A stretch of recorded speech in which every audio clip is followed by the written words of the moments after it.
శ్రీ మహాగణాధిపతయ నమ. ఐం మహాసరస్వత్యే నమ. శ్రీ లలితాంబికాదేవియే నమ. ద్వాదశ రాసుల వాళ్లకు ఎలా ఉండబోతుంది జూలై మాసమంతా కూడా ఏ విధముగా ఉంటుంది అంటే ఒక విశేషము ఉన్నది ఈ జూలై మాసంలో. ఏమిటి విశేషము అంటే శుక్రుడు స్వక్షేత్రములో ఉండటం అనేటువంటిది చాలా యోగదాయకం. అలాగే మామూలుగా ఈ కేతువు కుజుడు కలిసి ఉండటం అనేటువంటిది కూడా సింహరాశిలో ఒక రకమైనటువంటిది యోగం. ఎందుకు ఆ యోగము అంటే సింహరాశ్యాధిపతి అయినటువంటి రవి ఒక యోగాన్ని ఇవ్వాలి అనేటువంటిది ఉంటుంది, గ్రహాలకు రాజు కాబట్టి. అందువలన 12 రాసుల వాళ్లకు కూడా శుక్రుడు స్వక్షేత్రములో ఉంటే ఎలా ఉండబోతున్నది, ఈ రవి కుజుడు మామూలుగా కుజకేతువులు కలిసి ఉండేటువంటి దాని వలన జరిగేటువంటి విధానాలు ఏమిటి, చంద్రుడు అంటే మామూలుగా సహజముగా తొందరగానే తిరుగుతూ ఉంటాడు అన్ని రాసులను.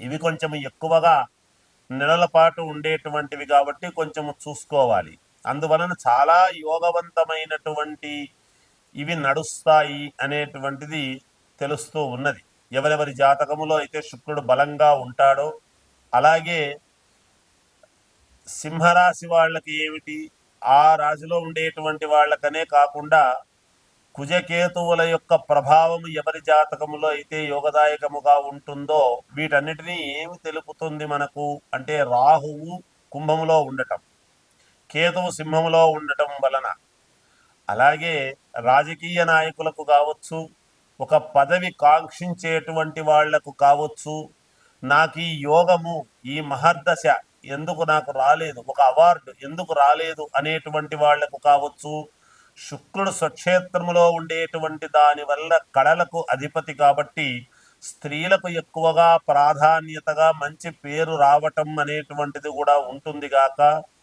ఎంతోమంది స్త్రీలు వాళ్ళ వాళ్ళ యొక్క ఇది తగినట్టుగా మాకు రాలేదే ప్రతిభ అనేటువంటి వాళ్లకు యోగం అనేటువంటిది ఉండబోతున్నది. అలా శుక్రుడు అంతేకాకుండా సినిమా రంగము కళలలో రాణింపు ఉండేటువంటి వాళ్లకు మంచి మహర్దశ పట్టేటువంటి అవకాశము ఉన్నది. చాలా మేలు జరిగే అవకాశాలు ఉన్నాయి ఈ జూలై మాసంలో అనేటువంటిది తెలియజేస్తూ, ఇక మేషరాశి నుండి మీనరాశి వరకు ఎలా ఉండబోతుంది అనేటువంటి దాని గురించి ఇప్పుడు మీకు సవినయముగా తెలియజేస్తాను, సవివరముగా. సింహరాశి వారికి ఈ జూలై మాసంలో కొద్దిగా మిశ్రమ ఫలితాలు అనేటువంటివి గోచరిస్తున్నప్పటికీ కొంతవరకు యోగవంతముగానే ఉంటుంది అనేది తెలియజేస్తూ ఉన్నాను. ఆర్థిక పరముగా కొంచెము పరిస్థితి కొంత ఇబ్బందికరముగా మారినప్పటికీ మళ్ళీ సమయానికి ఆ సమయము వచ్చేసరికి ధనం అనేటువంటిది మీ చేతికి అందుతుంది గాక. ఆరోగ్య విషయంలో శ్రద్ధ వహించటము మంచిది, అశ్రద్ధ వహించకండి. సమయానికి భోజనం చేయండి, సమయానికి నిద్రపోండి, మేలు జరుగుతుంది. వాహన ప్రయాణాలలో కొంచెం అప్రమత్తముగా ఉండండి, జాగ్రత్త వహించండి.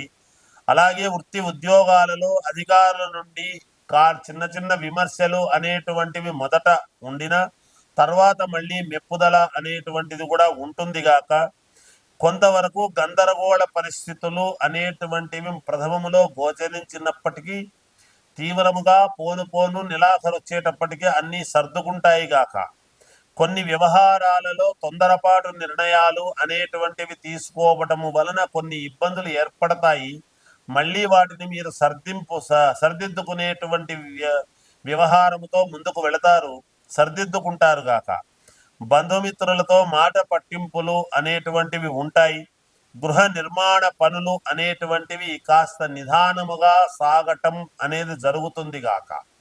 అంతేకాకుండా అయిన వాళ్లతో గాని బంధుమిత్రులతో గాని వెనక ముందు పుట్టినటువంటి రక్త సంబంధీకులతో గాని చిన్న చిన్న అభిప్రాయ భేదాలు లాంటివి జరగవచ్చును. అనూహ్యమైనటువంటి పరిణామాలు గోచరిస్తూ ఉన్నాయి.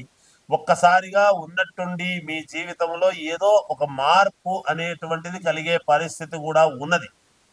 కనుక ఏది ఏమైనా గ్రహస్థితులు కొంతవరకు అనుకూలంగా మాత్రమే ఉండేటువంటి దాని వలన మానసికమైనటువంటిది, శారీరకమైనటువంటి శ్రమ అనేటువంటివి ఈ మాసంలో సింహరాశి వారికి తప్పదు. కనుక విద్యార్థులు శ్రద్ధగా చదువుకుంటే మంచిది.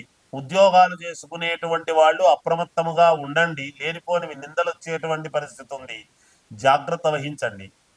అంతేకాకుండా రాజకీయాలలో ఉండేటువంటి వాళ్లకు పదవి మార్పు కానీ లేదా మానసికమైనటువంటి క్లేశము కానీ సంభవచ్చును అనేటువంటిది తెలుస్తూ ఉన్నది.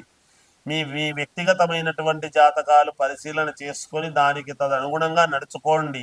మేలు జరుగుతుంది. జయోస్తు.